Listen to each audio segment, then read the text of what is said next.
Hey everybody, how's it going? As you just saw in the intro, we're going to take a look at one of the best home consoles when it came to arcade ports, and that of course is the Sega Saturn. In this video, we're going to take a look at Neo Geo games that were ported to the Saturn. There were 19 Neo Geo MVS games that were ported to the Saturn, plus one more arcade title that was ported to the Saturn that later came out for the Neo Geo. In essence, it's 20 games altogether. Now the Saturn, as we know, was a 2D powerhouse that was capable of producing very accurate ports of contemporary 2D arcade games, something that the PlayStation struggled with, and of course the 16-bit consoles before that. Now some of these ports required the 1 MB RAM card, or in the case of King of Fighters 95, it had its own proprietary cartridge which had stuff like the character animations. Some of the games that we're going to see in this video require the use of this card, and you'll see an icon on the top corner of the screen denoting that. So we're going to take a look at 5 of these games, talk about what makes these games enjoyable, and the extra features provided in the Saturn port. So sit back, relax, and enjoy. From King of Fighters 97. We kick things off with the King of Fighters 97. While the Saturn also received the 95 and 96 editions, I'm going with 97 because both the game and the port have more content compared to any of the previous entries. In the finale of the Orochi saga, there are 29 selectable fighters plus 5 Orochi versions of select characters accessible via codes, with newcomers like the New Faces team of Chris, Shermie, and Yashiro. A single entry player, Shingo Yabuki, is new to the series as well. Billy Khan makes his first appearance since King of Fighters 95. Blue Mary and Ryuji Yamazaki cross over from Fatal Fury to make their King of Fighters debut. Chizuru Kagura, the sub-boss in the previous game, is now playable in 97. For returning fighters such as Terry, Kim, Leona, and Robert, additional special and desperation moves were added to their arsenal.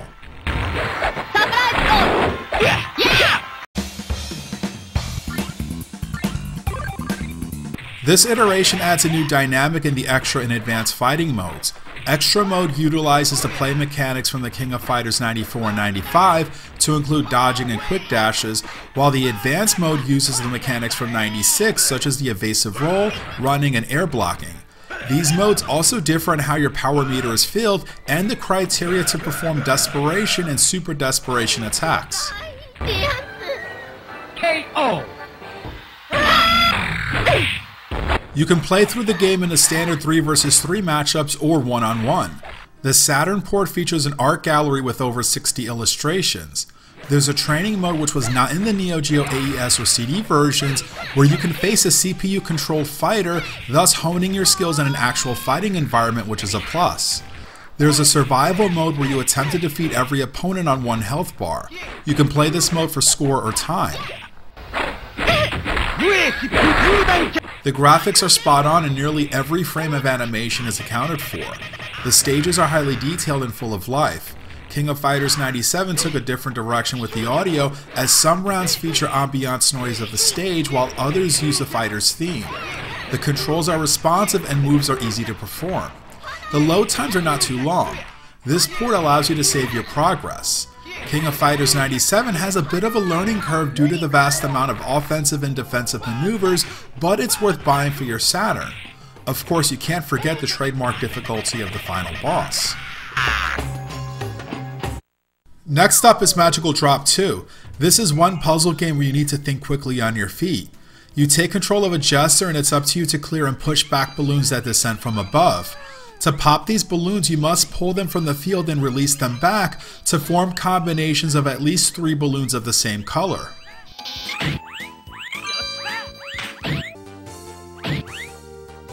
You move the jester to the left and right. A dotted line runs above him so you know where to retrieve and release the balloons. One button is used to pull them and another is used to release them. You can hold multiple balloons, but they must all be the same color. There are several types of balloons. There are the standard balloons which come in 4 colors: red, green, purple, and orange. Item balloons come in the same color as the normal ones, but with an item engraved on it.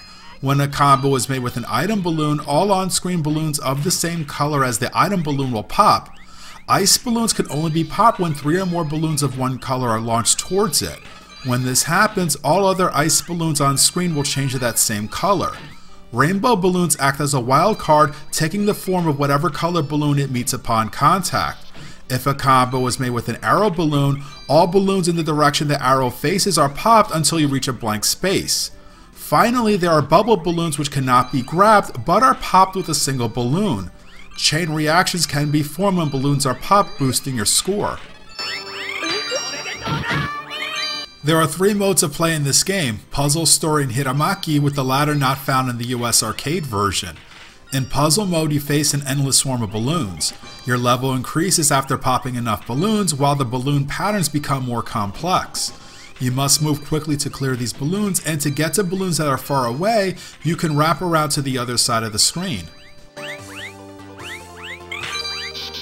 In Story mode, you take on 10 characters in head-to-head action. To win, you must pop 200 balloons or have your opponent's balloon field reach the bottom of the screen. The latter almost always happens first. By clearing out combinations of balloons on your end, your opponent's balloon field will descend faster. When these actions occur, you will see the background character's reaction, which is often comical. Popping the item balloons, which often cause chain reactions, is the key to success. In Hiramaki mode, you must clear preset balloon patterns as quickly and in as few moves as possible. If successful, you're awarded extra time. If time runs out, then the ceiling moves down quicker, forcing you to think fast. After every 4 rounds, you're awarded a bonus based on your remaining time. This mode has 32 puzzles to solve.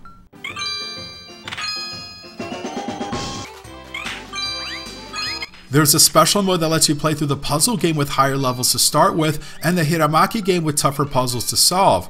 The Versus game lets you choose the boss characters, plus there's voice dialogue exchanged after each match. There's also a Versus time attack mode where you must outscore your opponent within a set time limit. All the additional modes makes this worth buying if you enjoy puzzle games.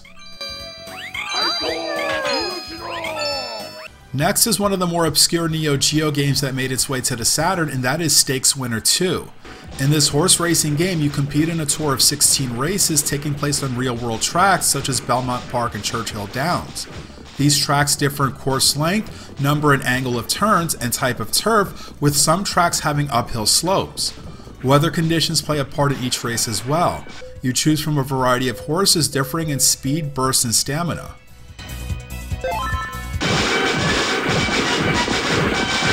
This is a button masher, so have a joystick handy for this one.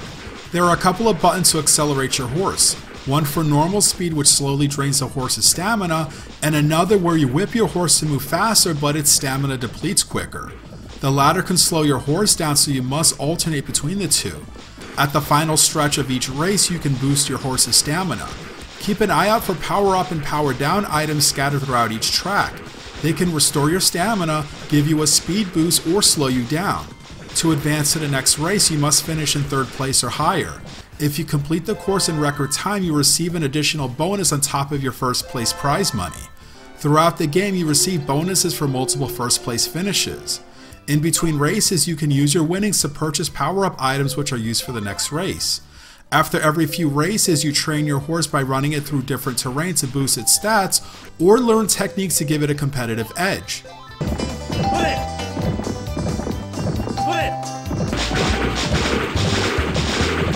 This port has both the Japanese and US arcade versions, which have different tracks and payouts. The Japanese version gives you a choice between 2 tracks before some races.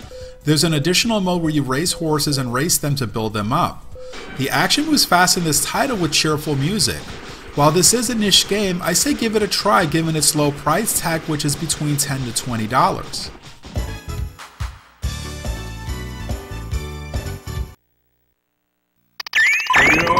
The next game we will feature wasn't originally released for the Neo Geo, but was later ported to it in 1999, and that is Puzzle Bobble 2, also known as Bust a Move Again. The Saturn release is titled Puzzle Bobble 2X, or Bust a Move 2 Arcade Edition in North America. This port has special themed intros for occasions like Christmas and New Year's. Lots of changes and additions were made for this sequel. There's now a map with branching paths arranged by letter, with each one containing 5 stages. For each set of levels, you choose between 2 paths to take. This provides a greater number and variety of puzzles. There are now puzzles that take up the entire width of the screen. You must complete 30 stages, which now feature scenic backdrops such as a beach, the Great Wall of China, and Mount Rushmore. In addition to the new puzzle layouts, there are new bubbles in play. Star bubbles cause all bubbles of whatever color hits it to drop from the field, potentially clearing many bubbles for a huge bonus. A metallic bubble bursts all bubbles along its path. Jamma bubbles, which are clear in color, cannot be popped by regular bubbles, but they will drop if a combo is formed around them. Some stages have Jamma blocks placed on the field which act as an obstacle, causing launch bubbles to stick to them, so make sure you aim carefully. The console port has a 2x mode, which is in the same format as the main game, but with all new puzzles doubling the replay value, hence the 2x moniker. You can now play the versus mode against the CPU with matchups against characters from the Bobble games. There is an edit mode where you can create and save up to 30 puzzles and play them out as a full game. You can have a combination of normal and wide width levels. Puzzles are created with any choice of bubble color along with the star and Jamma bubbles and blocks. As a time saver, you can place art bubbles, which assigns a random color to a bubble.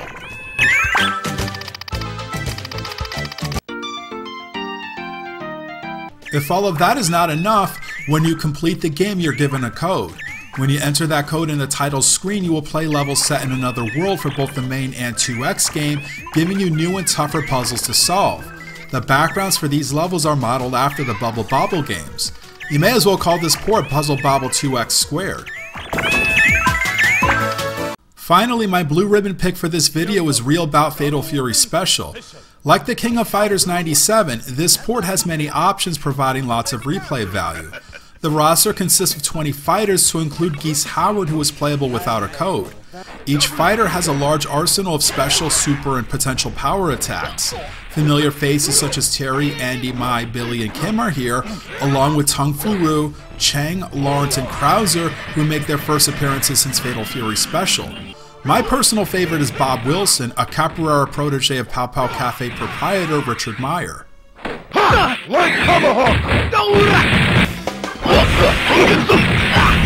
The button layout is simple and the combo system is loose, making it easy to string together nifty combos. The plane shift system was tweaked from the 3-plane sway system in Real Bout Fatal Fury to the 2-plane system mimicking Fatal Fury 2 and Special, where both characters can maneuver and fight along the same or different planes. The fighter animations are outstanding, featuring comical situations in many scenes. The stages, which take place all over the world, are colorful and detailed with nice introductions. At each end of the stages are destructible objects such as a boat, bamboo, or a barbecue stand. A fighter will be dizzied if they fall in or are thrown into these objects when they break. This port has a training mode which was not available in the Neo Geo AES or CD versions. All in-game text can be set to English. In addition to the arcade mode, there's an original mode where you play through the game as you normally would, but occasionally a character jumps in and challenges you, which mimics the old days when someone would interrupt your play at the arcade. You will play against a CPU opponent of their choosing before resuming your game, assuming you win. You can save your progress in this port. Finally, the Saturn port plays the Blue Mary Blues music video previously found in a Neo Geo CD version when you complete the game.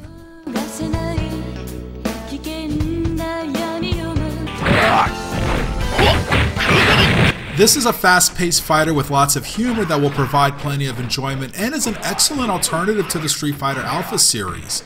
I find this game to be more accessible to casual fighting game fans than the King of Fighters 97, but watch out when you fight Billy Khan because he is a handful.